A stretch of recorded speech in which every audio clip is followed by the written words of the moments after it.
മഹാരാഷ്ട്രയിലും കർണാടകയിലുമായി 1 കോടി വോട്ടർമാരെ തിരികെ കയറ്റി വോട്ടർ പട്ടികയിൽ BJP.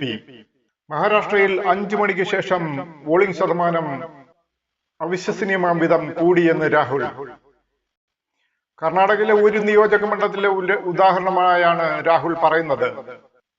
അവിടെ ഇരട്ട വോട്ടർമാർ, വ്യാജ വിലാസങ്ങൾ, ഒറ്റ വിലാസത്തിൽ കൂടുതൽ വോട്ടർമാർ, വ്യാജ ഫോട്ടോകൾ, ഫോം 6 ദുരുപയോഗം, അങ്ങനെ തുടങ്ങി വ്യത്യസ്ത മാർഗങ്ങളിൽ 1 ലക്ഷത്തിലേറെ കള്ള വോട്ട് രേഖപ്പെടുത്തി അല്ലെങ്കിൽ വോട്ടർ പട്ടികയിൽ ചേർക്കലുണ്ടായി എന്ന് രാഹുൽ പറയുന്നു.